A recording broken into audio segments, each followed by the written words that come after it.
My name is Brianna Fajardo, and this is my vlog number 3 for my Gerontology 200 Intergenerational Buddy Project.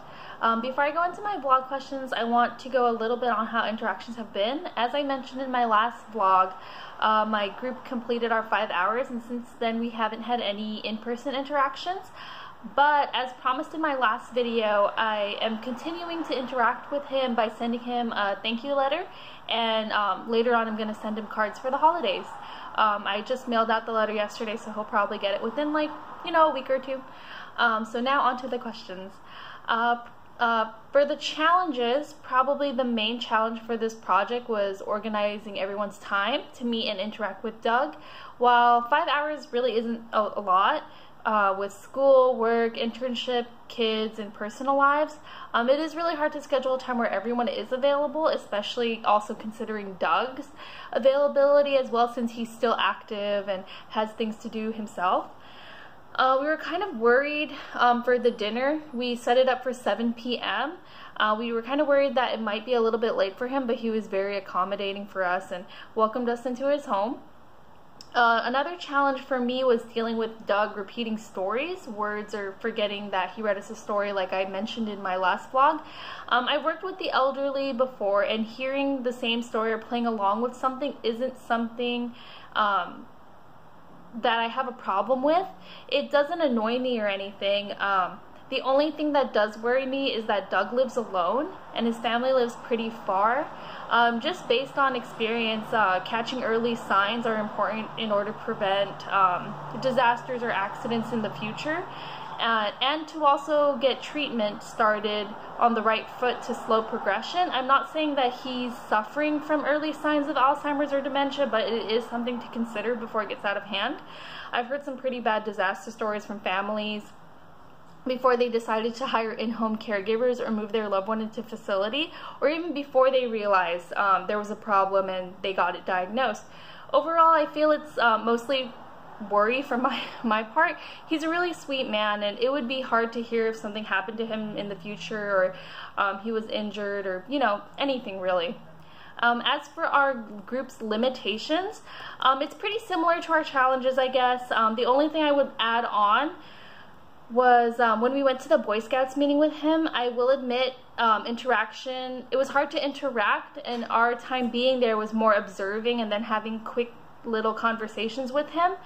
He's very active with other people during the meetings, and I felt that we didn't really want to disrupt him if he seemed busy or was already enjoying his conversation with someone else.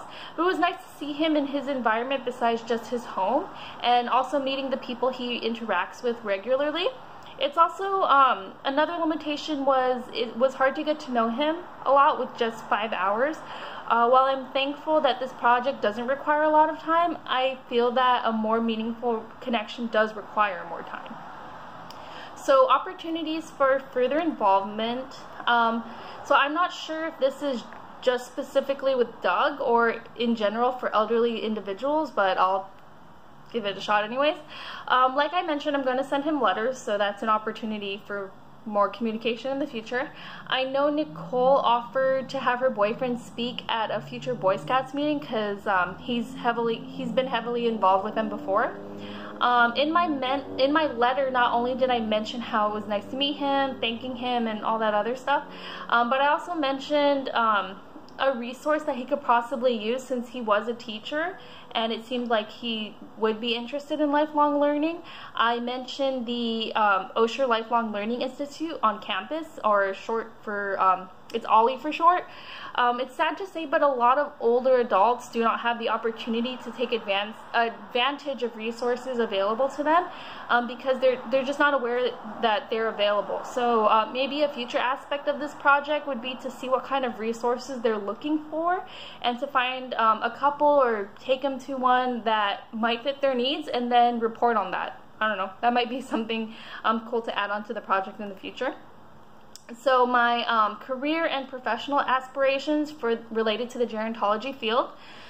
So a little backstory: when I first started college, the major I chose was healthcare administration with the hopes of becoming a long-term care administrator. I decided to take Gerontology 400 for my writing intensive requirement since it was more in line with my interests. After learning more about what gerontology is, I realized that a minor in it would benefit my goal of working with the elderly. But I've realized that I don't really like office work, and that a career as an administrator would stress me out more than I want. And it's not something I feel like I can do into my 70s, especially considering that a lot of us will probably retire into our 70s. I've realized that what I loved about working with the elderly was solely, wasn't so much the setting, but it was solely working and engaging with them. I've gotten a lot of opinions from professionals in the field and my own experience during my internship, and they all agree that administration is not so much a career that engages with patients.